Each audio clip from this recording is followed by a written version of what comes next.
Bueno, buenos días para los presentes. Vamos entonces a dar inicio a el segundo coloquio sobre sueños y pesadillas, usos clínicos.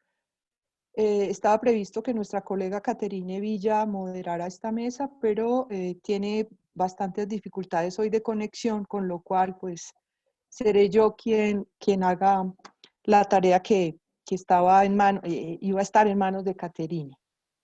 Bueno, entonces el segundo coloquio eh, vamos a contar con la presentación de Henry Giraldo y de Nixon Incapié, que son miembros del Foro de Bogotá. Ellos nos presentarán su lectura y sus comentarios del capítulo 2, método de interpretación onírica de la interpretación de los sueños, que ha sido el texto que hemos elegido este semestre para abordar la especificidad del uso clínico de los sueños y las pesadillas en psicoanálisis. Bueno, entonces doy la palabra a Henry y a Nixon y como pues bien saben los presentes, los micrófonos de todos están cerrados, solamente se abrirán cuando ya demos paso a las preguntas. Si hay alguna intervención, algún comentario, pues por el chat lo pueden hacer, pero la participación pues de viva voz será hacia el final. Ok, bueno, entonces adelante. Bueno, buenos días para todos. Gracias, Gloria, por esta presentación. Bienvenidos a este espacio que tenemos el día de hoy y bueno, vamos a iniciar. Como información preliminar, tenemos lo siguiente. A principios del verano de 1895, me permito iniciar al pie de la página 152 para los que tienen la interpretación de los sueños. Si quieren seguir allí, lo pueden realizar. A principios del verano de 1895, sometí a tratamiento psicoanalítico a una señora joven, a la que tanto yo como todos los míos profesamos una cariñosa amistad. La mezcla de esta relación amistosa con la profesional constituye siempre para el médico y mucho más para el psicoterapeuta una inagotable venerio de inquietudes. Su interés personal aumenta y en cambio disminuye su autoridad. Un fracaso puede enfriar la antigua amistad que le une a los familiares del enfermo. En este caso, terminó la cura con un éxito parcial. La paciente quedó libre de una angustia histérica, pero no de todos sus síntomas somáticos. No me hallaba yo por aquel entonces completamente seguro del criterio que debía seguirse. Página 152. Para dar un fin definitivo al tratamiento de una histeria. Y propuse a la paciente una solución que le pareció inaceptable. Llegada la época del verano, recordemos que en esta época del verano Freud interrumpía algunas de estas terapias, hubimos de interrumpir el tratamiento en tal desacuerdo. Así las cosas, recibí la visita de un joven colega y un buen amigo mío que había visto a Irma, mi paciente, y a su familia en su residencia veraniega. Al preguntarle yo cómo había encontrado a la enferma, me respondió: está mejor, pero no del todo. Sé que estas palabras de mi amigo Otto, o quizás el tono en que fueron pronunciadas, me irritaron. Creí ver en ellas el reproche de haber prometido demasiado a la paciente y atribuí, con razón o sin ella, la supuesta actitud de Otto en contra mía a la influencia de los familiares de la enferma, de los que sospechaban no ver con buenos ojos el tratamiento. Acá podemos hacer un paréntesis y observar que Freud pudo pensar que Otto estaba reprochando como si hubiese prometido demasiado a la paciente. La familia no vio con buenos ojos el tratamiento que Freud había ofrecido. De todos modos, la penosa sensación que las palabras de otro despertaron en mí no se me hizo muy clara ni precisa, y me abstuve de esterilizarla. Aquella misma tarde redacté por escrito el historial clínico de Irma, con el propósito de enviarlo, como para justificarme, al doctor M. Recordemos que el doctor M era gran personalidad, amigo de Freud. Entonces, solía dar el tono de nuestro círculo, quien solía dar el tono al gran círculo. En la noche inmediata, más bien a la mañana, tuve el siguiente sueño, que senté por escrito al despertar y en el que primero sometí a la minuciosa interpretación.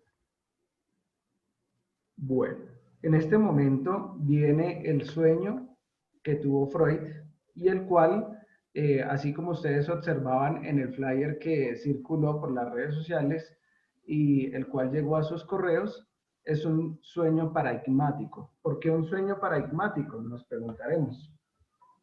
Es un sueño paradigmático ya que Freud vuelve a este sueño en repetidas ocasiones y en la misma obra de la interpretación de los sueños, Freud regresa diferentes veces, ya que es un sueño que requirió y tuvo un análisis minucioso. Un análisis y un sueño paradigmático, ya que marcó el curso de lo que viene de ahí en adelante. Me permito leer ante ustedes este sueño que fue el del 23 al 24 de julio de 1895. Sueño de Freud. En un amplio hall, muchos invitados a los que recibimos, entre ellos Irma, a la que me acerco enseguida para contestar sin pérdida de momento a su carta y reprocharle no haber aceptado aún la solución. Le digo si todavía tienes dolores exclusivamente por tu culpa. Ella me responde: si supieras qué dolores siento ahora en la garganta, el vientre y el estómago. Siento una opresión. Asustado, la contemplo atentamente, está pálida y abotagada. Pienso que quizás me haya pasado inadvertido algo orgánico. La conduzco junto a una ventana y me dispongo a reconocerle la garganta. Al principio se resiste un poco, luego acostumbran a hacerlo en estos casos las mujeres que llevan dentadura postiza. Pienso que no lo necesita. Por fin abre bien la boca y veo a la derecha una gran mancha blanca y en otras partes singulares escaras grisáceas cuya forma recuerda la de las partes singulares escaras grisáceas cuya forma recuerda la de las cornetes de la nariz. Apresuradamente llamo al doctor M, que repite y confirma el reconocimiento. El doctor M me presenta un aspecto muy diferente al acostumbrado. Está pálido, cojea y se ha afeitado la barba. Mi amigo Otto se halla ahora a su lado.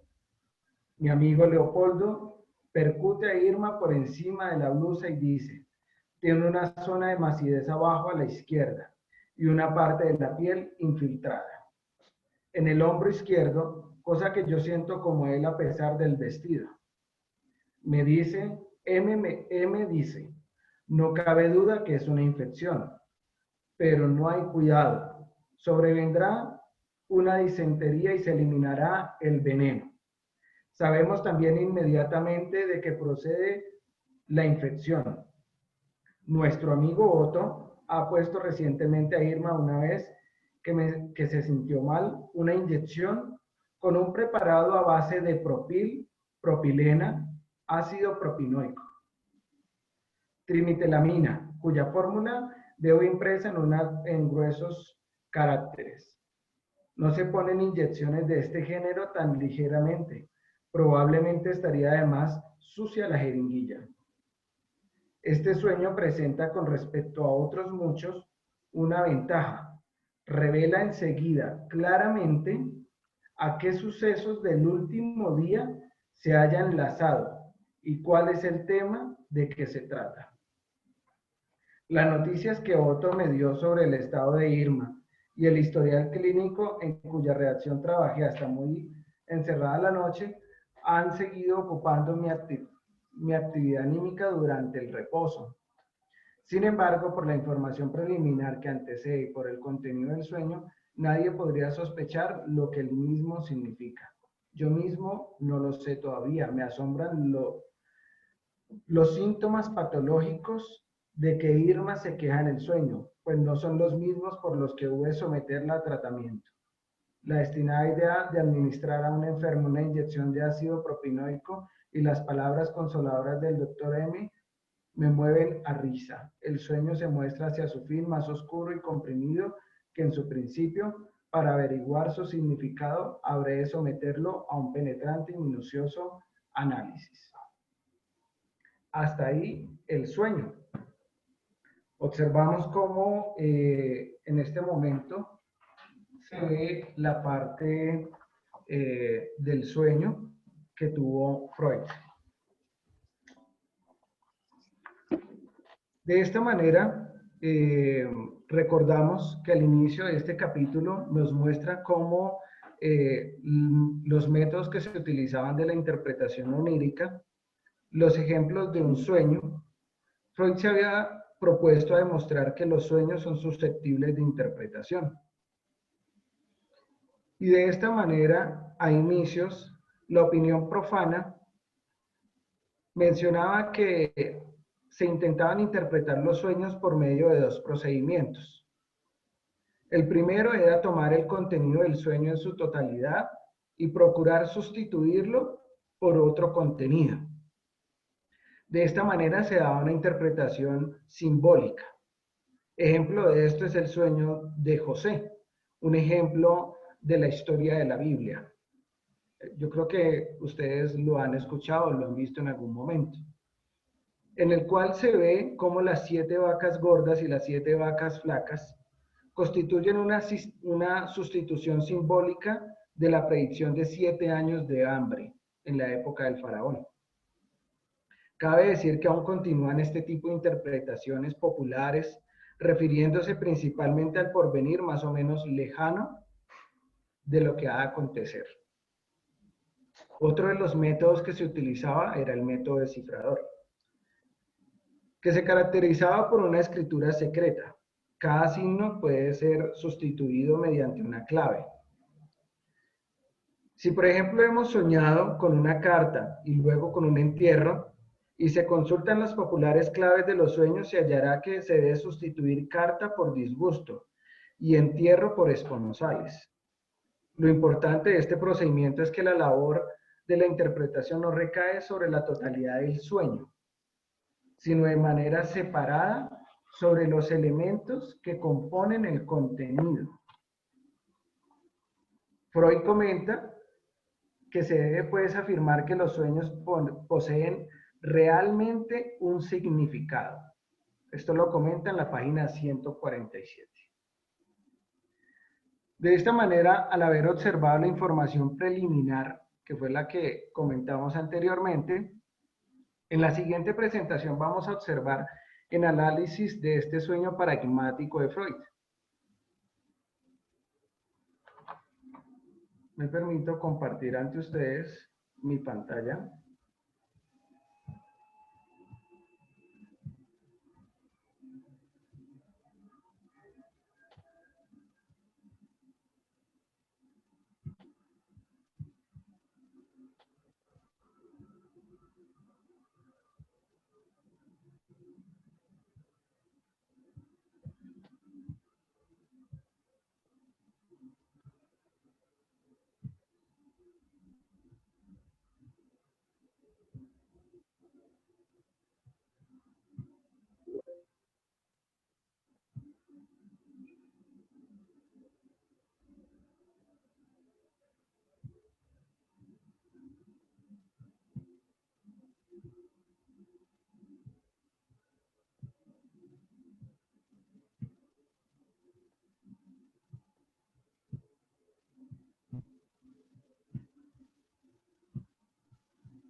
¿Me observan? Sí, ahí se ve. Ok, gracias.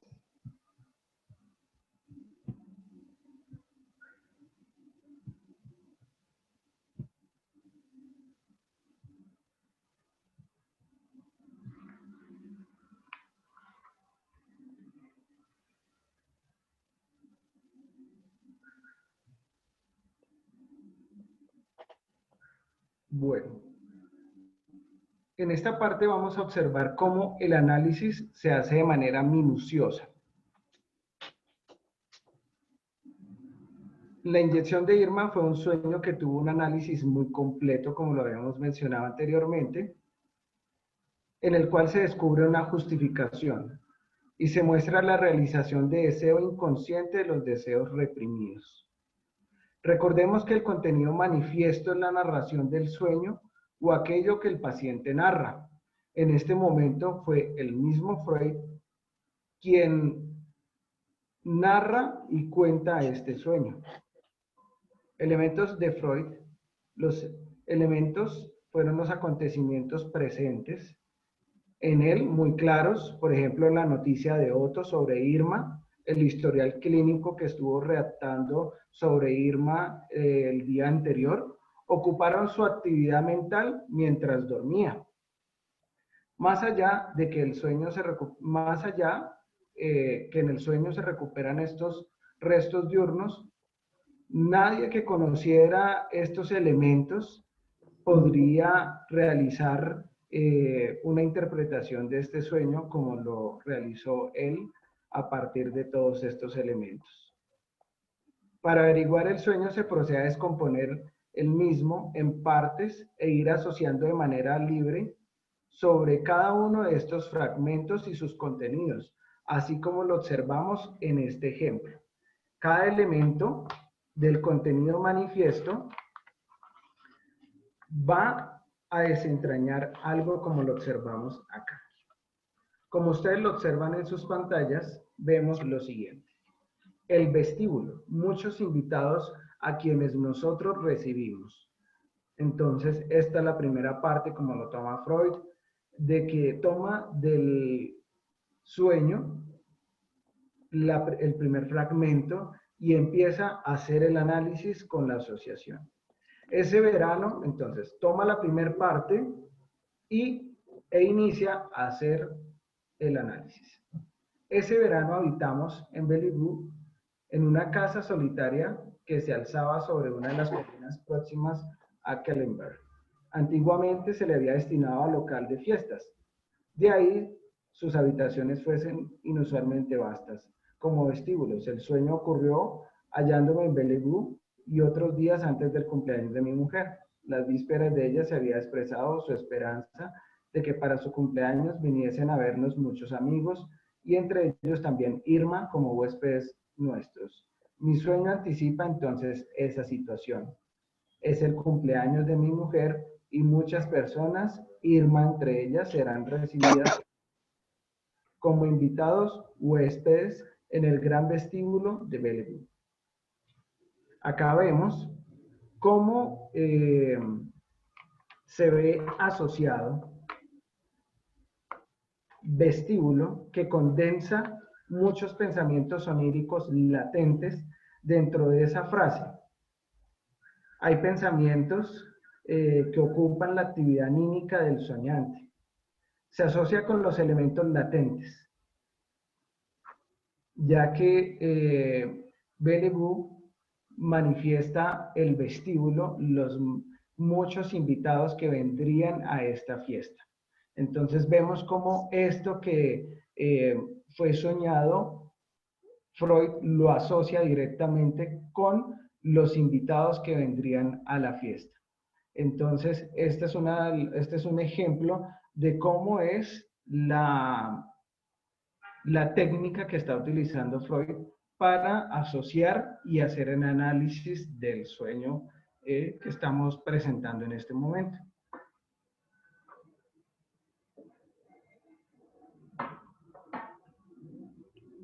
Freud confiesa un error técnico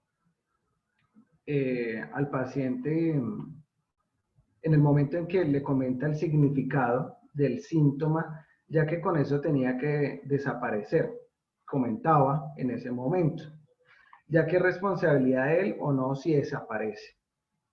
Freud en este caso no se da cuenta de que por ese error técnico, pues no era lo que se quería, pero ese error ya fue superado, entonces también esto se puede observar. El sentido de la expectativa de ver la fiesta y ver a Irma también se observa en este fragmento que estamos observando. El sentido de deshacerse de la culpa con el tratamiento de Irma es algo que también podemos ver en este fragmento. Pasamos a la siguiente observación y a la siguiente análisis que se realiza. Ella se ve pálida y abotagada. Mi paciente tenía siempre la tez rosada. Sospecho que aquí la he reemplazado por otra persona. Me aterra la idea de que en efecto he descuidado algo orgánico. No costará trabajo creerme si digo que es una angustia que nunca se extingue en especialistas que atienden casi exclusivamente a neuróticos y están habituados a atribuir a la histeria tantas manifestaciones que otros médicos tratan como orgánicas. Ella se ve pálida y abotagada. Típico en los sueños, que aparezca una persona con características de otra. De pronto en los sueños que ustedes han tenido, las personas que están observando esta presentación han tenido este tipo de sueños y han observado esto. Acá se observa otro tipo de condensación. Tienen regularmente en común con otra persona para subrayar y resaltar lo que tienen en común con otra o lo que definitivamente las separa. Me aterra la idea que he descuidado algo orgánico. Acá viene la segunda parte de esta interpretación. Freud aporta de lo que puede preocupar al terapeuta en algún momento. No se trata de que primero es enviar al paciente al médico.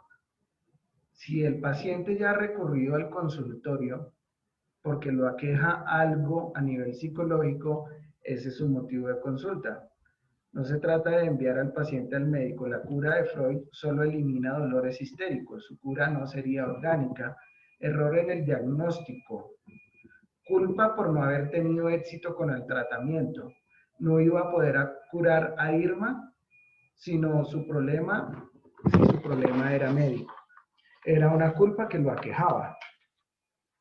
Acá observamos cómo Freud, esa culpa que lo aquejaba porque podía pensar que el diagnóstico estaba errado o que lo que tenía Irma no era un síntoma histérico, sino que era algo médico, es algo que también se esclarece en el sueño y con lo cual va a tener una resolución por medio de esto que es sueño.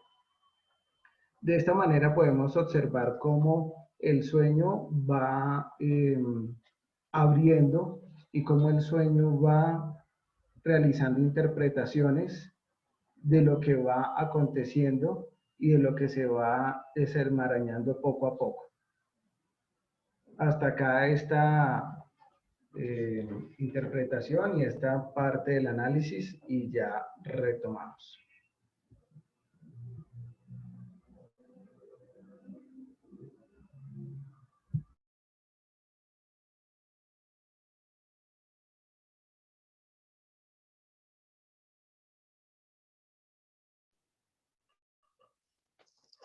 Bueno, buenos días. Primero que todo agradecer a todos por su presencia y por su escucha. Y antes de entrar en el análisis de este sueño paradigmático que Freud nos expone en el capítulo del método de interpretación onírica, me gustaría traer a colación el método que nos elucida Freud en este capítulo para poder hacer una descifración de los sueños, ¿no? Y él nos menciona que su método exige una preparación psíquica, ¿no? Y en esta preparación psíquica se persiguen dos cosas. La primera de ellas es una intensificación de la atención sobre las percepciones psíquicas y la segunda es una exclusión a la crítica con la que se acostumbran a seleccionar las ideas que emergen precisamente de estas percepciones psíquicas, ¿no? Entonces, cito a Freud aquí puntualmente. Él menciona que habrá de mantenerse en una perfecta imparcialidad con respecto a sus ocurrencias, pues la crítica que sobre las mismas se haya habituado a ejercer es precisamente lo que le ha impedido hallar la buscada solución del sueño. Esta cita la podemos encontrar en la página 148. Y a partir de aquí me parece importante eh, precisar que Freud hace una diferencia entre un estado de reflexión y un estado de autoobservación. Entonces él viene a decir que en esta reflexión no se deja de venir consciente de las ocurrencias a raíz de la razón, mientras que a diferencia en un estado de observación, lo que tiene que hacer la persona es reprimir la crítica y al conseguirlo acuden a su conciencia una serie de ocurrencias que de otro modo permanecerían inaprensibles. ¿Por qué me parece importante esta precisión? Porque el estado de autoobservación y no el estado de reflexión es el que se vendría a relacionar con el método de la interpretación de Freud, ¿no? Y allá hace Freud como una asemejación que me parece interesante con el poeta Schiller, y él menciona que este método básicamente halla su clave en la supresión de la vigilancia a las puertas de la conciencia, ¿sí? Lo cual vendría a relacionarse con el estado de autoobservación, y esto en pocas palabras es básicamente una asociación libre. Eh, Además de esto, también me parece importante traer a colación que, como bien nos muestra Freud en su ejemplo del análisis de un sueño, la atención para la descifración del sueño no se debe centrar en todo el sueño, sino en elementos, ¿sí? Es decir, en partes del contenido manifiesto, y a partir de allí empezar a realizar la asociación para ver qué elementos tiene este contenido manifiesto condensados. Una vez hecha esta aclaración, eh, entonces me gustaría ya entrar a comentar el sueño y el análisis que hace Freud acerca de este sueño paradigmático para el psicoanálisis. Y me gustaría iniciar mencionando la conclusión a la que llega Freud al final de este capítulo, y es que él nos concluye que el sueño es una realización de deseos. En este orden de ideas, me gustaría dar algunos datos preliminares sobre el acontecer de la vida del soñante, o sea, sobre Freud, para poder entrar allí como a comentar el análisis que hace Freud acerca del sueño. Bueno, entonces Freud nos empieza relatando en los datos preliminares que Irma es una joven paciente suya, con la cual tenía unos vínculos muy estrechos, ¿no? O sea, había un vínculo de amistad entre Irma y como todo el círculo médico de Freud. Y aquí hay algo bastante importante, y es que Freud menciona que cuando se entra en análisis entre paciente y psicoterapeuta y analista, y hay unos vínculos muy estrechos, el interés personal aumenta y en cambio disminuye su autoridad, es decir, la del analista. Eso se puede encontrar en la página 152. Y eso me parece importante porque considero que es una indicación bastante común en la clínica psicoanalítica, porque atender a una persona con vínculos muy cercanos puede causar una complicación en el trabajo, ¿no? Pues Freud acá nos precisa muy bien que ya había como una complicación en el trabajo con Irma, a pesar de que es más adelante que sale o que surge este término de contratransferencia, aún aquí no existía, pero Freud ya denota que hay una complicación en el trabajo con Irma precisamente por esos vínculos cercanos. Y el asunto aquí es precisamente porque se ingresa con una transferencia ya formada, la cual pues no facilitará el trabajo con el tiempo, ¿no? Bueno, entonces Freud interrumpe el trabajo con Irma en época de verano. Irma viaja con su familia como a una casa de verano. Y una tarde llega Otto a casa de Freud y le menciona que Otto, o sea, que es Otto, que era un amigo cercano a Freud, le menciona que estuvo en la casa de verano de la familia de Irma, y Freud le pregunta cómo vio a Irma. Entonces Otto le responde que la verdad pues, no la vio muy bien. Entonces estas palabras generan como una especie de desasosiego en Freud, pero aquí me parece importante, esta es otra cita de Freud, y él nos menciona que de todos modos, la penosa sensación que las palabras de Otto despertaron en mí no se me hizo muy clara ni precisa, y me abstuve de exteriorizarla. Esto está en la página 152. Y me parece esto importante porque me parece que allí se ve una clara figura de expresión ahogada, ¿no? Como de aquello que en apariencia es vago, pero que en la vida de vigilia, pero que veremos más adelante que toma importancia en el sueño que Freud nos va a relatar. Y cuando Otto se vaya de su casa, dice que aquella misma tarde redacté por escrito el historial clínico de Irma con el propósito de enviarlo como para justificarme al doctor M. Y vemos acá también en este apartado que Freud ya estaba pensando en justificarse del no éxito del tratamiento de Irma, ¿no?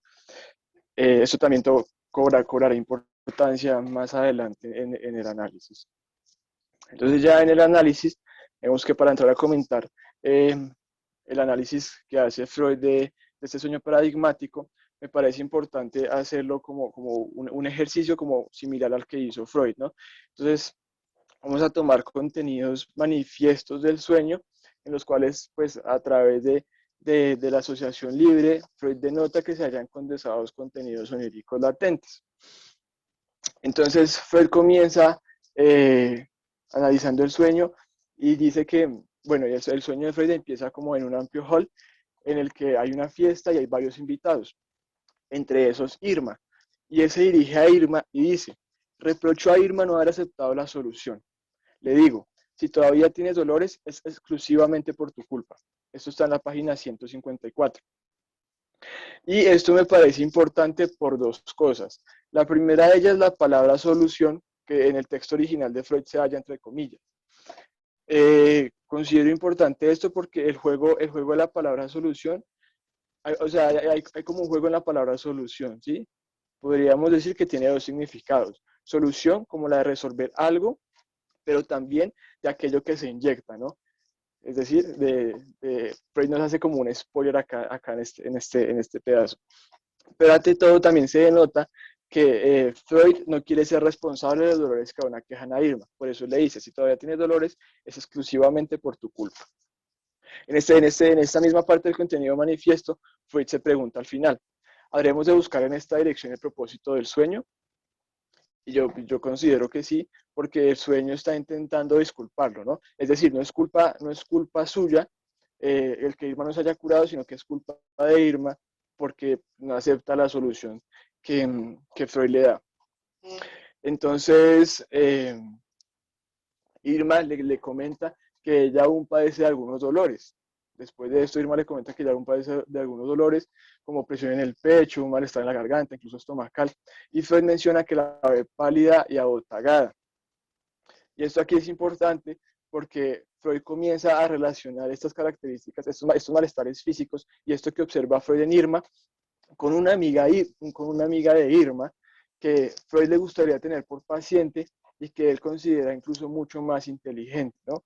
Y esta es una paciente del doctor M, que vemos que más adelante también entra allí como que hay una relación allí importante. Entonces Freud la dirige a la ventana y le dice que abra la boca. Sin embargo, Irma presenta una resistencia en abrir la boca. Pero cuando por fin abre la boca, dice Freud, por fin abre bien la boca. Y esto también me parece importante porque dice en las asociaciones que hace, muestra que un contenido latente que se ve allí, y es que la amiga de Irma me relataría sus pensamientos con más sinceridad y menor resistencia que aquella. ¿Qué quiere decir esto? Pues básicamente que la amiga de Irma asociaría mejor, ¿no? Asociaría mejor que Irma, precisamente porque la considera una mujer pues mucho más inteligente y pues también sería una mujer que aceptaría la solución de Freud, ¿no? Porque Irma no acepta la solución de Freud y pues se interrumpe el tratamiento de esa manera, ¿no? Aquí me parece importante también resaltar que cuando Irma abre la boca, Freud se encuentra con una imagen quizá un tanto horrorosa, ¿no? Entonces, con esta imagen, Freud comienza a asociar y allí me parece como tremenda la sinceridad de Freud porque aparece como esto le evoca a Freud y él nos lo relata como a todos aquellos momentos en los que él ha sentido que su actuar como profesional no ha sido el adecuado y no solamente como profesional, sino también a nivel personal, porque incluso recuerda una enfermedad que padeció su hija, eh, incluso en las notas del pie de página también aparece como una enfermedad que tuvo su esposa cuando estuvo embarazada, eh, incluso algo de un paciente suyo. Entonces, él se siente como culpable cuando ve esta imagen de todas las veces en las que no, se ha, no ha sentido que su actuar profesional ha sido el adecuado. Entonces, llama apresuradamente al doctor M, que el doctor M era con el que intentaba justificarse durante la vigilia, y menciona allí, el doctor M está pálido, se ha quitado la barba y cojea. Entonces en las asociaciones dice, recuerdo ahora a mi hermano mayor residente en el extranjero que lleva el rostro afeitado y al que, si no me equivoco, se parecía extraordinariamente el doctor M.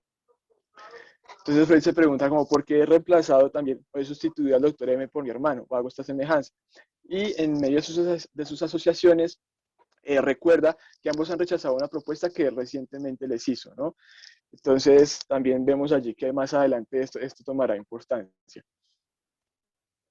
También aparecen Otto y Leopoldo. Otto, que fue el doctor que estuvo en su casa por la tarde, el cual fue como el instigador de estas sensaciones penosas, y Leopoldo, que es el hermano de Otto. Me parece también esto importante porque Otto y Leopoldo han ayudado en diversas ocasiones a Freud en algunos de sus procederes profesionales y Freud tiene como un concepto de Leopoldo que lo considera mucho más sagaz y perspicaz que Otto como a la hora de ejercer sus funciones y pues él los enfrenta, ¿no? Digamos que allí en esto del sueño que hace Freud es enfrentar a Otto y a Leopoldo, es decir, con su hermano. Y me parece aquí que el grito ahogado de Freud en la vida diurna comienza a hallar salida, ¿no? En este enfrentamiento, porque comienza a vengarse de Otto. Entonces, allí el doctor M hace un diagnóstico y dice, no cabe duda, es una infección, pero no hay cuidado. Sobrevendrá una disentería y se eliminará el veneno. Entonces, Freud menciona que todo esto le parece absolutamente ridículo. Esto está en la página 159. Y realmente si entramos a analizar la frase, realmente carece de sentido. ¿Y qué es lo que pasa allí? Dice Freud, es que con estas palabras que pone Freud sobre la boca del doctor M, lo que pretende es burlarse de él, ¿no? Y como se está burlando del doctor M, por lo tanto, también se está burlando de su hermano, ¿no? Que anteriormente le habían rechazado una propuesta de él. Es decir, que acá ya se ve una venganza triple, podríamos decirlo, ¿no? Se ve una venganza hacia Otto, hacia el doctor M, hacia el hermano, hacia su hermano y hacia Irma también, porque incluso a Irma la reemplazó y la sustituyó por una persona que él considera mucho más inteligente. Entonces sería triple, sino una venganza hacia 4 personas.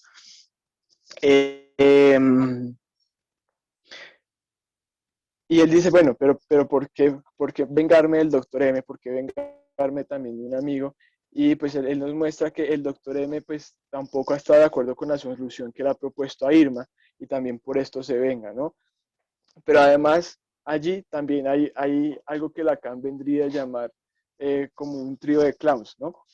¿Por qué un trío de clowns? Porque como Freud también sustituye a Irma por la amiga, y la amiga de Irma es tratada por el doctor M, Freud dice que las características físicas que él ve en Irma son las características pues, que él considera por las cuales la amiga de Irma padece de una afección histérica y una afección orgánica.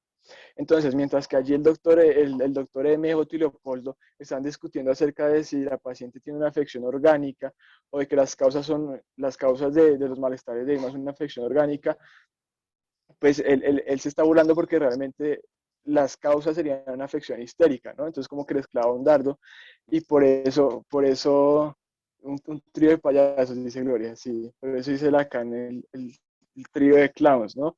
Porque ellos están discutiendo acerca de una afección orgánica, pero pues realmente como es la amiga de Irma y Freud considera que es una afección histérica, pues les clava un dardo, ¿no? Entonces, con este propósito, pues también se burla acerca se burla sobre estos tres personajes porque ellos también han rechazado sus ideas acerca de la histeria, ¿no? En algunas ocasiones. Pero bueno, continuemos. Entonces, dice, dentro de este mismo contenido manifiesto, menciona al doctor M, no hay cuidado. Y eso también es importante porque este fragmento, el fragmento en su totalidad, presenta que Irma realmente está padeciendo quizá de una afección orgánica. Entonces, Freud sospecha que esto que menciona el doctor M, no hay cuidado, lo que pretende es alejarlo a él de toda culpa, ¿no? De la culpa y desculparlo de que Irma aún padezca de dolores. Bueno, allí se presentan otra serie de discusiones, aparecen unas palabras como difteria, difteritis, pero considero que lo más importante es lo que aparece al final, y es la palabra o la fórmula impresa que aparece en la inyección que Otto va a poner a Irma, que es la palabra trimetilamina. ¿Y por qué es importante? Porque Freud asocia esto con unas discusiones que ha tenido con su amigo Fleiss, que dice que por aquella época él le había comunicado ciertas ideas sobre la trimetilamina, que es de una química sexual. Entonces es importante porque la solución trimetilamina, que aparece como solución en ambos casos, es decir, como forma de inyección y como algo que va a curar a Irma de lo que la queja, sustituye algo del orden de lo sexual. Es decir, la solución es sexual, ¿sí? Y aquí se ve entonces un desplazamiento, un claro ejemplo de desplazamiento. En vez de decir que la solución es sexual, dice la solución es trimetilamina. Y Freud viene a mencionar en la página 162 que este cuerpo me conduce pues a la sexualidad. Esto es, a aquel factor al que adscribo la máxima importancia en la génesis de las afecciones nerviosas, cuya curación me propongo. Entonces, claramente, digamos que no vemos aquí que no solamente se refiere, digamos, al factor de lo sexual, sino también a una aprobación, ¿no? Entonces es como que finalmente este trío de clowns que en algunas ocasiones han rechazado las ideas propuestas por Freud, o sí, las ideas propuestas de Freud acerca de la histeria, o por ejemplo en el caso del doctor M que rechazó la solución que le propuso a Irma, finalmente aceptan la solución propuesta por Freud y se la inyectan a Irma, ¿no? Y finalmente Freud, digamos que remata a Otto en su venganza, diciendo que él va a poner una solución con una inyección sucia y que a diferencia de Otto, Freud siempre está muy atento de que la jeringuilla esté completamente desinfectada, ¿no? Entonces allí vemos como completamente un remate a Otto en esta venganza en el sueño,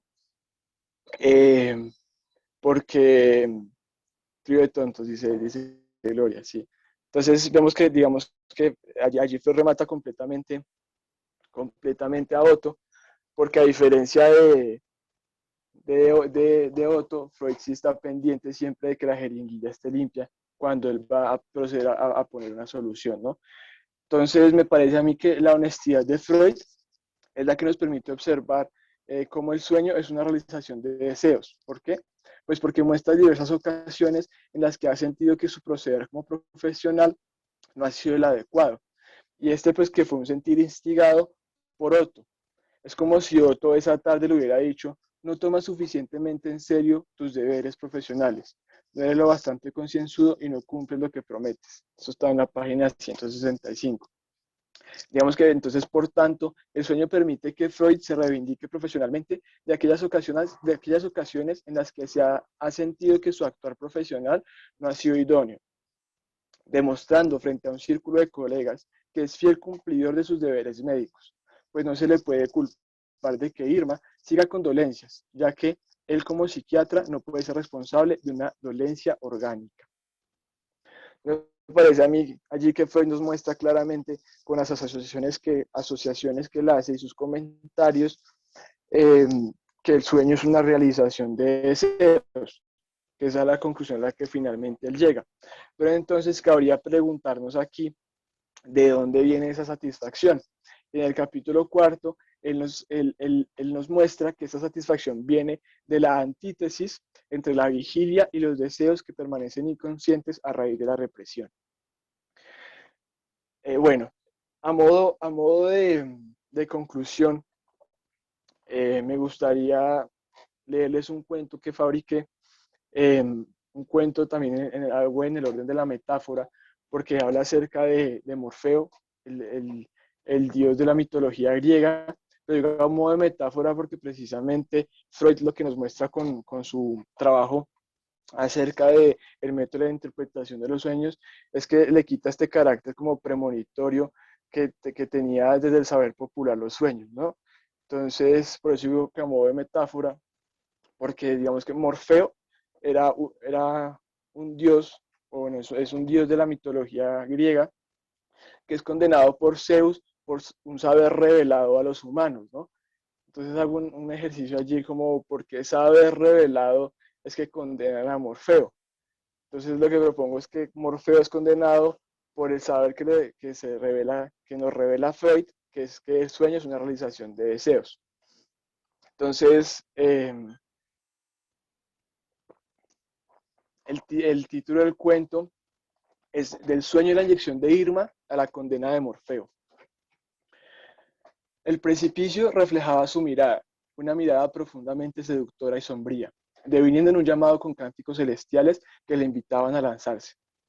El largo vacío le recordaba la razón de su tristeza. Su intricado trabajo ya no era valorado. Sin embargo, su melancolía se veía aseverada por los rumores que había creado la ciencia sobre él. Uno de ellos era que su producción durante la fase de descanso carecía totalmente de sentido para la comprensión de las vidas anímicas de los seres humanos. Se podría decir que su trabajo le gustaba. Mientras otros dioses tenían trabajos administrativos en extremos soporíferos, él se sentía como un poeta jugando con las fantasías y deseos, elaborando sueños que con total precisión protegían a los seres humanos del olvido, es decir, de la represión. Morfeo, como era conocido en el Olimpo hacía miles de años, había tomado la decisión de lanzarse del acantilado más alto la noche anterior. Quería vengarse de la raza humana, de la raza consumida por la razón. Estaba tan solo a un salto, un simple brinquito hacia adelante, y la humanidad, esa estirpe de seres presuntuosos y egoístas, quedaría condenada a la peste del olvido. A su cabeza venían las imágenes de un pueblo apodado Macondo que padecería una situación similar. Él no tendría la culpa en esa ocasión. La realidad de una nación corroída por la desmemoria hallaría un escape de su malestar en el ingenio mágico de un ser humano que no fue consumido a plenitud por la razón. Pero esta vez el realismo y la magia se entremezclarían hasta el punto en que la difusa línea que los dividía quedaría extinta por completo. Se lanzó. Su percepción del tiempo se dilató. Los segundos parecían minutos. La presión del aire le comprimía el diafragma, le impedía la respiración sostenida. Una sensación de náuseas invadía su cuerpo. No se dio cuenta si vomitó. Solo sintió que sus órganos huían por su boca, como si intentaran protegerse de la caída.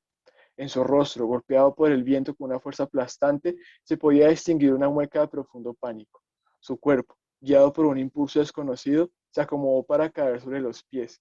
Algo dentro de sí pensaba que así podía salvarle. Un grito desgarrado por el terror hacia la muerte rompió el aire.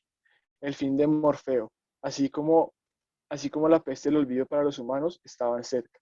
De repente, de forma involuntaria, sus alas comenzaron a moverse y quedó suspendido en el aire. Con la mirada fija al vacío, se quedó pensando sostenido por el viento. ¿Por qué había tenido sensaciones tan humanas al saltar? ¿No era acaso su deseo de venganza un sentir muy humano? Ahora, con más motivos para acabar con su existencia, porque ya ni siquiera un dios podía considerarse, volvió a subir al borde del acantilado para lanzarse de nuevo. Pero todo se repetía. Las sensaciones humanas lo volvían a acompañar para recorrer el vacío, y sus alas, de forma inesperada, interrumpían la caída. Lo intentó incontables veces, sin comprender la razón por la cual se quedaba suspendido en el aire sin su voluntad. Con una sensación de intensa melancolía, desistió de su idea de venganza y decidió recorrer el Olimpo. Caminando entre estructuras colosalmente sagradas, intentaba desatar el barullo de pensamientos que de su mente nacía. Morfeo. El grito de Dionisio lo llamaba desde la fuente ubicada en la plaza pública, que en ocasiones tenía la función de oráculo. Eso te va a quitar esa cara de humano desgraciado que tienes, dijo señalando la fuente cuando éste se había acercado a él. El olor a vino que emanaba la boca de Dionisio y su caminar entorpecido por el alcohol le hicieron pensar que le jugaría alguna broma. A través del agua cristalina de la fuente se manifestaba un humano de barba canosa de aspecto meditativo que observaba y escribía en algunos papeles ubicados sobre su escritorio. Halló la manera de interpretar los sueños, mencionó Atenea con rostro alegre. Esas palabras le regocijaron el corazón. Le resultaba inverosímil que su odio hacia los humanos y ese ansioso deseo de venganza hubiese virado tan rápidamente a una sensación apaciblemente amorosa. Estaba completamente agradecido con ese humano que se había interesado en su trabajo, como en otrora lo habían hecho variados saberes. Además, a diferencia de los intentos de antaño, no había fracasado en descifrar su arte. Pero lo verdaderamente importante era que por fin alguien volvía a dar la importancia que merecía. Esto hay que celebrarlo. Le extendió Dionisio una copita a rebosar de vino. El exceso de tragos que le ofreció Dionisio y su amable receptividad lo llevó entre sábanas con una musa. Inefable. Esa era la palabra en que pesaba cada vez que perdía la sensación del mundo estando entre unas piernas. Los sonidos, los silencios, las caricias, las miradas, la sed y la ansia infinita lo conducían a un fantaseo que se consumaba en elaboraciones oníricas con encantos sin precedentes y enseñanzas perennes. Socavaban las cloacas, se retosaba entre los deseos humanos, los encauzaba en el camino de la expresión del inconsciente. A primera hora de la mañana, Zeus abrió con una descarga eléctrica la puerta de un burdel en la calle aledaña al palacio principal del Olimpo. El apacible descanso de Morfeo fue interrumpido por los estridentes gritos de un dios enojado que se disponía a condenarlo por saberes revelados. La fuente de agua, además de reflejar un enigma humano que comenzaba a resolverse, también mostraba la causa de muerte de un dios que tenía los ojos divididos entre un telescopio y un microscopio, porque su tarea viraba la mirada del ser humano en las cosas que estos y estas no podían observar a raíz de la represión. Su agudeza en el arte de la escritura de sueños se veía alimentada por un mundo de dioses que se escondía detrás de las nubes, allá donde el sol se asoma como una hostia gigante, donde las aves vuelan sin miedo a ser secuestradas por deseos de éxito, y por donde los peces corren alegremente arriba abajo con la certeza de que están en el mar, en donde, paradójicamente, también habita el misterio del dolor humano, sus angustias, síntomas y pesares. La fuente reflejaba la muerte de un escritor mal leído, de un dios que creaba mundos para la satisfacción ilusoria de deseos insatisfechos. Morfeo fue condenado a muerte por develar restringidos secretos a la raza humana. En su defensa, argumentaba que se le condenaba por hechos que ni siquiera habían sucedido hasta el momento de su juicio, ya que se le acusaba de instigar la génesis de una práctica marginal. Aceptó con serenidad su destino. Al fin y al cabo, su muerte ahora tendría un sentido profundo. La coerción que la razón ejercía sobre el sentido humano ahora tenía un pequeño quiebre. Ese había sido siempre su deseo. Desde el arte de la creación onírica, abrir un resquicio para la emancipación humana. Este es el epílogo, que es una carta de Morfeo desde alguna mazmorra del Olimpo. Apreciados lectores, los acontecimientos narrados con anterioridad presentan algunos vacíos que deseo aclarar. Es por eso que en la presente misiva me dispongo a exponer lo faltante en la historia. La noche de mi último encuentro con una musa dio origen al sueño inaugural, apodado como el sueño de la inyección de Irma. El humano que observé desde la fuente, el hombre de barba canosa de aspecto meditativo, llevaba por nombre Sigmund Freud. Aquella noche, Freud se soñó en un amplio hall, en el que concurrían varios invitados y se celebraba el cumpleaños de su esposa. Una joven paciente suya llamada Irma era sometida a justos reproches por no seguir el tratamiento recomendado por él. Su joven amigo y colega Otto era el responsable de los dolores físicos de Irma. Él es desinhibido de toda obligación profesional con su paciente. Además, se vengaba, siendo reemplazados por personas de su elección de la indócil Irma, de Otto, el instigador de sensaciones penosas, y del Dr. M. Sus deseos fueron satisfechos en medio de la noche que dio paso a la vida onírica, mientras que yo me embarullaba pasionalmente con una musa en alguna cama del Olimpo. Este fue el primero de los sueños interpretado por un método en el que la razón no se inmiscuyó con su moralidad castrante. De lo anterior, deviene un método de interpretación creado por Freud que vislumbró un destello de verdad para la raza humana. Es así como el 24 de julio de 1985, por vez primera, uno de los tantos enigmas del sueño es desentrañado por Sigmund Freud. El sueño como una forma de satisfacer impulsos inconscientes que han sido reprimidos y en la que a través de la deformación onírica hallan una manera de expresarse. Así, Freud descubre el deseo como un motor del sueño, que asociado a los restos de la vida diurna encuentran un camino para ser satisfecho, superando la barrera de la censura que circunscribe la represión, tomando en cuenta que este proceso sucede en adultos, pues la represión es causa de una serie de valores y de una moralidad que los niños aún no han desarrollado, y por tanto, la satisfacción de sus deseos en los sueños no requiere de una deformación. Ahora espero condena en una de las mazmorras del Olimpo. Mientras tanto, me he convertido en un lector asiduo de Freud. Creo que en sus textos podré encontrar la clave que me enseñe de forma clara la razón de mi condena. Intentando descubrir por qué saber revelado es que soy condenado, me encontré con un texto de Freud publicado entre 1907 y 1908, llamado El poeta y los sueños diurnos, en el cual creo que está la clave de mi condena. En este texto, Freud menciona: hasta que el último humano desaparezca, desaparecerá el último de los poetas, pues es de la satisfacción ilusoria, del deseo que se alimenta la producción poética. De esta manera, el fantaseo, el juego, la escritura, el síntoma y el sueño, es decir, todas aquellas cosas que valen la pena porque legitiman la condición del ser humano, tienen como función que los contenidos reprimidos se vean expresados de manera distorsionada, sin satisfacerse a cabalidad, lo cual hace que los humanos continúen en una búsqueda constante de la satisfacción de sus deseos. El deseo es, por lo tanto, un impulso indestructible, impulso que moviliza la historia del mundo. En resumidas cuentas, soy condenado porque Freud descubre que el sueño es una realización de deseos, y ya que son los intentos de satisfacción de deseos los catalizadores de la historia del mundo, que el mundo es también un sueño. Sin más, me despido desde una mazmorra en el Olimpo, no sin antes agradecer este pequeño resurgimiento en el sueño de alguno de ustedes. Firma Morfeo. Y pues bueno, allí termina mi comentario acerca de estos de este capítulo de Freud, de este sueño paradigmático, concluyendo como digamos que empecé en un principio, que el sueño es una satisfacción de deseos.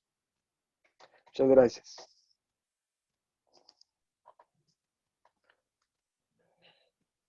Bueno, gracias a Nixon y a Henry por sus presentaciones, por la lectura que han realizado del capítulo 2, de sus aportes en relación a lo que Freud nos trae ahí, pues que presenta como Freud, como el método de como un caso paradigmático de sueño, a partir del cual Freud avanza cómo es que él está planteando el método de la interpretación de sueños en el análisis, y como lo vimos en la presentación que nos hizo en particular Nixon, vemos a Freud recordar la manera como se han interpretado los sueños pues en la historia, y cómo él opta por poner en trozos, ¿no? Por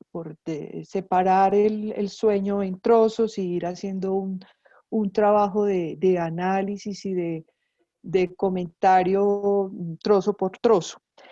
Hay una cosa que pues caí en la cuenta escuchándolos, es el tema de los afectos en este sueño. Es un sueño donde los afectos penosos, que son la venganza, lo que desata, ¿no? Los afectos en Freud del reproche, la venganza, la culpa, como que son un asunto importante, ¿no? Y Freud va a concluir que el deseo que se satisface ahí en ese sueño es el de desresponsabilizarse, ¿no? De salir de que se le inculpe, se le condene por algún error equívoco en su procedimiento con Irma.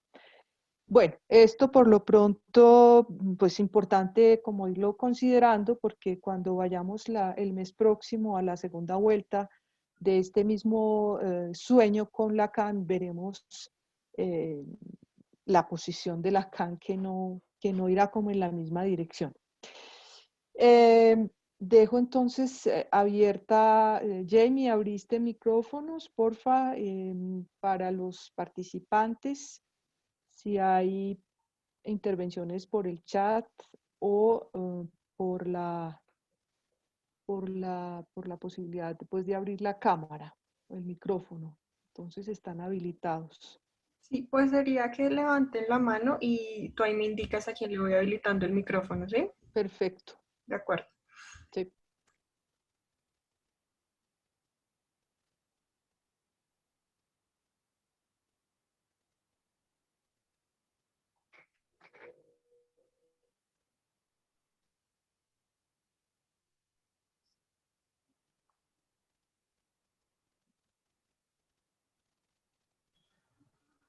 De igual manera se pueden escribir los comentarios también en el chat.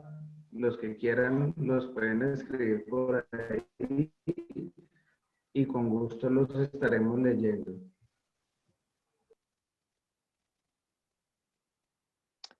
A ver, aquí en el chat hay un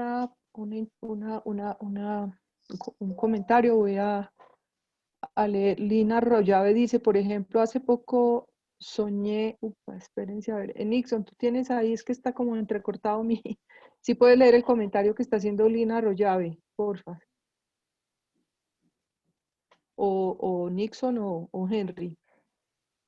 Por ejemplo, hace poco soñé con una jefe y un amigo que esperan bebé. Fue algo raro y les escribí. La jefe me contó que estaba con COVID y que esa noche que soñó con ellos, que soñé con ellos habían estado hablando de mí y recordándome. ¿Cómo puede ser esto un deseo reprimido?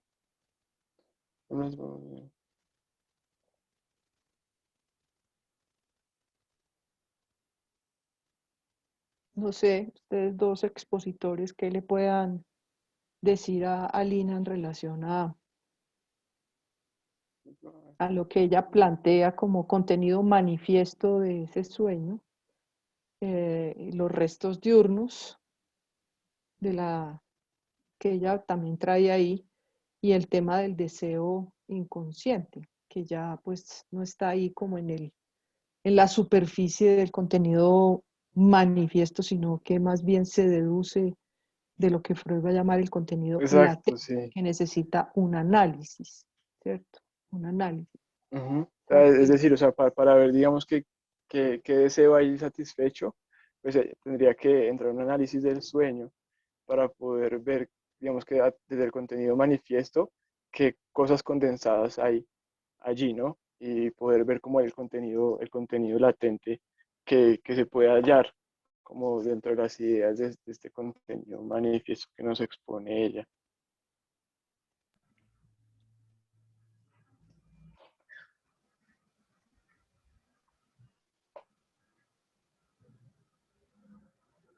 Henry, Julia, creo que ¿tú tu vas a micrófono comentar algo está más desconectado. o...?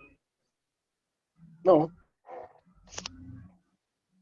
Bueno, yo comentaría lo siguiente y es, así como Freud utilizó el método y utilizaba fragmento por fragmento, invitaría de pronto a la participante a que pueda realizar lo mismo. Jamie, si le puedes activar el micrófono a Gloria, porfa. Y es a realizar lo mismo. Poder desglosar el sueño, autoanalizar el sueño y todo, pero sí digamos que por lo pronto poder mirar de qué forma para ti, qué significaría, por ejemplo, el jefe, no sé. Entonces, de esa manera poder mirar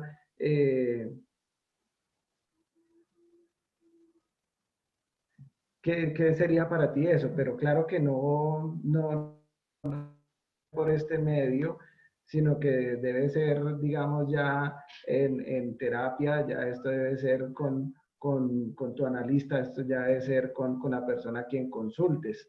Esto sería algo como a grandes rasgos, porque esto ya es como muy personal, entonces esto sería como un ejemplo, pero lo que podemos hacer es de lo que mismo como Freud nos planteaba y es su método, es eso, y eso es lo que, digamos, como tal, nosotros nos guiamos y nos basamos es por eso y es la forma en cómo tratamos de hacerlo. Pero entonces digamos que ahí la invitación sería eso, como poderlo hacer en consulta y poderlo hacer en el consultorio, que es en el lugar como en el que sería el lugar indicado a hacerlo.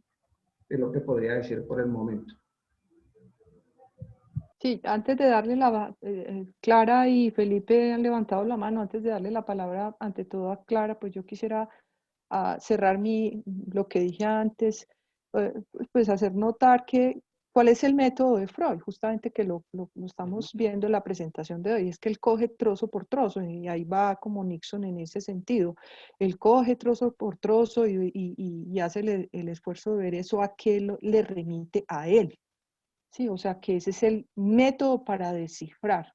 Hay un método para descifrar, o sea, el contenido latente, perdón, el manifiesto en sí no trae ya, no dice cuál es el deseo, precisamente. Clara, dale y luego sigue Felipe.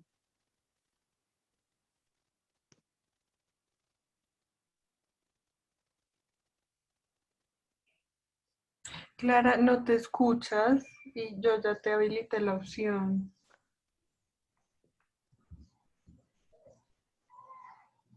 No, todavía no. No, espérate, vuelvo a intentar, te voy a mandar la solicitud. Se supone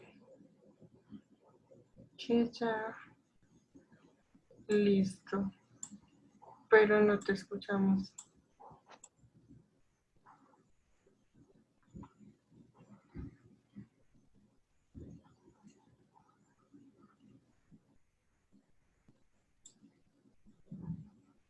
No, no se escucha.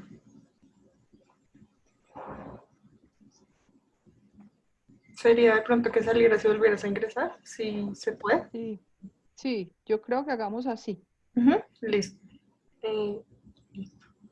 Eh, No sé si mientras que Clara regresa, Felipe podría hacer su intervención y porfa, Jamie, habilita los micrófonos para que podamos tener abiertos los que estamos participando. sí, ya. Felipe, Bueno, dale. hola, bueno. No, primero que todo, pues agradecer tanto a Nixon como a Henry lo que nos traen. Yo creo que uno de los puntos más valiosos en lo que podemos encontrar hoy es cómo Freud comienza esa aproximación a los sueños y ese asunto de asociar y descifrar. Yo pienso que ahí es donde está uno de los puntos valiosos pues que podemos al volver sobre los sueños. Y lo siguiente sobre la intervención, ¿cierto? Un poco como, ¿cierto? Siguiendo lo que tú estabas diciendo, Gloria, porque a veces los sueños efectivamente siempre nos convocan como a encontrar un sentido, pero, y precisamente algo tendrán que decirnos, algo podremos encontrar de lo que subjetivamente somos en ellos, pero no es tan fácil simplemente como comentarlo, ¿sí? Hay que pasarlo también. Y más allá de la terapia, pues Nixon, yo también lo diría, es como estar bajo transferencia. Entonces ahí aparece la transferencia como un asunto fundamental para poder que se dé la interpretación de los sueños, porque finalmente la interpretación tiene mucho que ver es con quien se ubica en la postura, pues en la posición del paciente. Entonces, es como no podía dejar pasar eso, pues el agradecimiento y también como para complementar un poco lo que se dijo, porque el método analítico y el método de desciframiento de los sueños está sobre todo vinculado también a estar bajo transferencia. Es básicamente eso, ¿no? Ojalá fuera tan fácil como decidir interpretar algo para encontrar sentido. Es eso. Bueno, Felipe, gracias. No sé, Clara, si está por ahí. Ya estoy. ¿Me escuchan? Sí, te estamos escuchando. Ok. Ok. Bueno, muchas gracias. Sí, en primer lugar iba como a ir en esa misma vía, o sea, no hay ninguna posibilidad de interpretar los sueños por fuera del análisis y como lo han dicho ya explícitamente, bajo transferencia y no se puede de ninguna manera hacerlo sin que el soñante haga sus asociaciones libres. Es completamente imposible. Nadie más puede hacerlo, ¿cierto? Y ahora, lo que vimos, por ejemplo, en la primera jornada de esta mañana es cómo Freud muestra que lo que él sigue en la interpretación de los dos sueños fundamentales, Princeps, de Freud, es su lugar en la transferencia, ¿cierto? Es decir, es que sin eso no hay ninguna posibilidad que no sea lo que Freud llamó la interpretación silvestre o salvaje, de hacer una interpretación de los sueños. Bueno, dije en desorden porque lo primero era agradecerles a Henry y a Nixon el trabajo que hicieron sobre este capítulo, me parece muy interesante. Yo creo que nos lo dejaron palpar renglón a renglón. Fueron varias veces sobre los mismos problemas para mostrar inclusive cómo Freud se encuentra allí, él mismo en un impasse profesional, un impasse ético, que yo creo que es el más importante, ¿cierto? Pero es un impasse ético que creo que él salva de manera muy precisa cuando nota que ese sueño revela en él su deseo de éxito profesional y su temor al fracaso. Y cómo él nota que su posición ahí no es del todo ética porque hubiera preferido que la responsabilidad fuera de otros. Pero un otro elemento para considerar es que Lacan vuelve muchas veces y Freud vuelve muchas veces sobre este sueño. O sea que este capítulo tiene un valor extraordinario porque Freud mismo vuelve muchas veces en la interpretación de los sueños a revisar ese capítulo. Es más, Freud es el soñante, ¿no? No es lo mismo en el caso de Dora, que puede traer las asociaciones de Dora y sus interpretaciones. Aquí él es el soñante. O sea, él está expuesto completamente en todo lo que está en juego en ese sueño. Entonces decía que cuando Lacan vuelve sobre el sueño señala dos cosas que creo que podemos retomar. Y era algo que yo también quería destacar esta mañana. Y es que ahí Freud tiene un encuentro con el inconsciente real.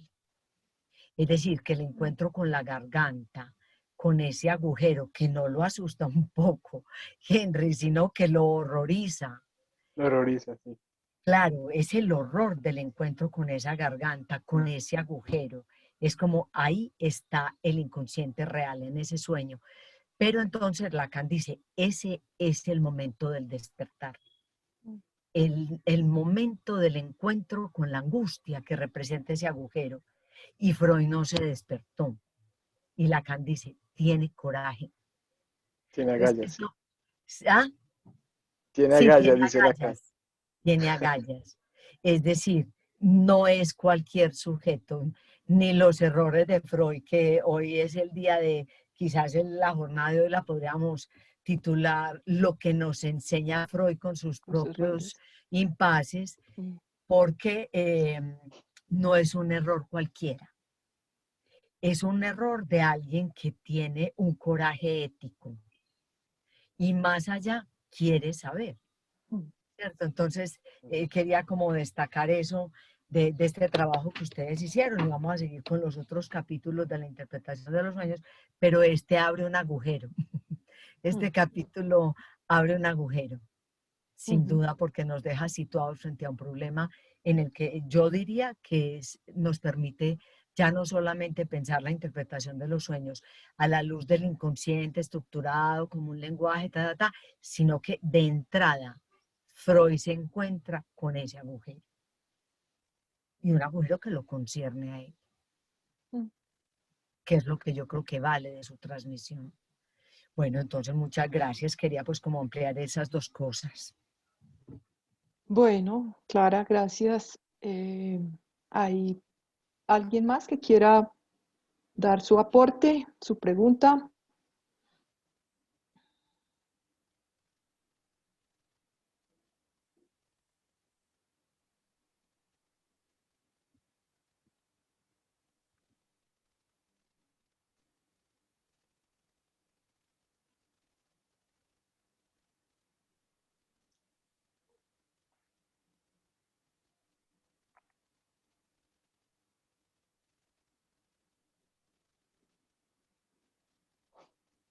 Por lo pronto no veo manos, no veo más chat.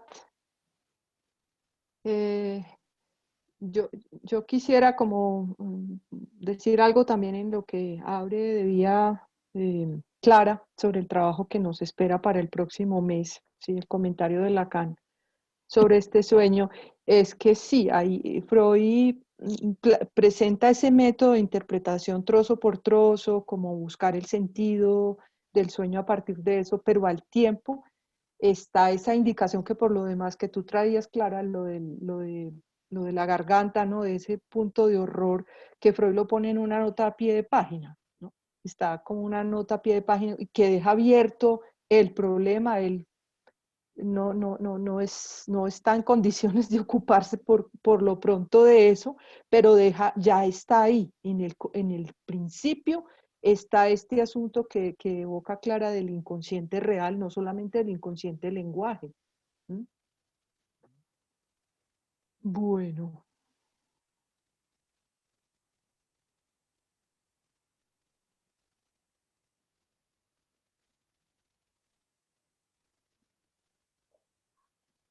Pues si no hay manos levantadas ni comentarios adicionales, pues yo creo que entonces podríamos ir dejando a nosotros, Henry y Nixon, si quieren decir algo para cerrar del lado de ustedes.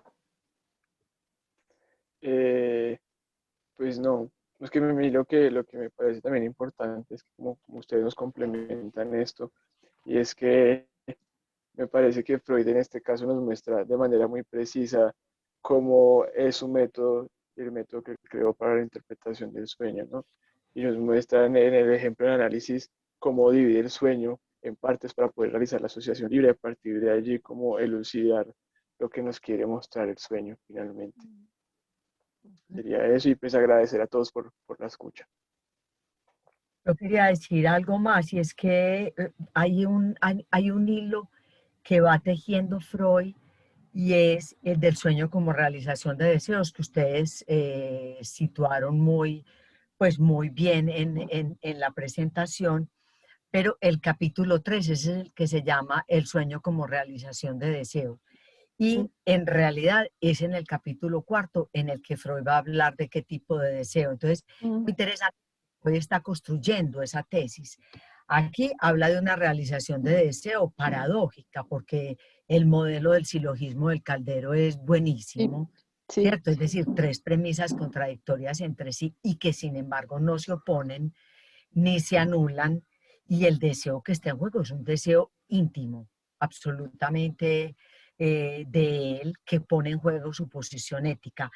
En el sueño como realización de deseos, que es el capítulo que vamos a trabajar en la próxima vez, Freud desarrolla su tesis de la realización de deseos, pero me parece que se ocupa del deseo preconsciente, como que si un niño se acuesta con ganas de haber comido frambuesas, entonces sueña que come frambuesas. Pero en el capítulo 4 le va a introducir el ingrediente principal, y es que es un un deseo reprimido. ¿Cierto? Muy interesante, o sea, porque ustedes ya nos dejan sobre la pista de esta realización de deseo como el fundamento de un sueño, pero Freud bailando, Freud está construyendo. Yo creo que es lo valioso de lo que de la apuesta que en el Foro de Bogotá le estamos haciendo a este semestre, creo que a este año, es poder ir a las fuentes, poder ir haciendo la construcción, poder ir mostrando la lógica de cómo se van construyendo estos problemas en el psicoanálisis, ¿cierto? Y no arrancar muy alto, que nos quedamos sin las bases. Entonces, bueno, quería pues como aclarar eso y como que de paso sirva como de apertura al capítulo 3, que precisamente ese es el que se llama una realización de deseos. Ujú. Bueno. Sí, antes vamos el capítulo 3 es para abril. El Sí, próximo sí. mes de marzo le damos la segunda vuelta porque si ustedes se han dado cuenta, los asistentes de esta mañana, la metodología nuestra de trabajo este semestre es coger una primera presentación y una segunda vuelta con Lacan, tanto para el espacio de la discusión clínica sobre la transferencia como para este espacio del coloquio. Bueno, Nixon, ¿algo para decir de tu lado? Claro que sí. Agradecer a todas las personas que estuvieron presentes. Y bueno, como comentaba Henry, esta es una gran oportunidad para poder observar el tema y bueno, continuar profundizando en la interpretación de los sueños y que esta inyección de Irma nos vaya poco a poco introduciendo en este tema y podamos ir y regresar varias veces, así como hizo Freud, y que este sueño paradigmático también nos permita a lo largo de este semestre y de las revisiones que hagamos, también poder profundizar en esta interpretación de los sueños, que es lo que está propuesto para este trabajo que tenemos pensado para este año. Entonces, muchas gracias a todos los que estuvieron presentes y los que verán también esta grabación. Ok. Bueno, entonces damos por terminada la actividad, invitados para el 20 de marzo, justo en un mes, proseguiremos el trabajo y estarán ustedes recibiendo la información ya más precisa empezando el mes de marzo. Gracias entonces de nuevo a Henry, a Nixon, a los presentes y bueno, que tengan un buen resto de día. Chao. Chao, muchas gracias. Luego, muchas Hasta luego, gracias. gracias. Gracias, hasta luego.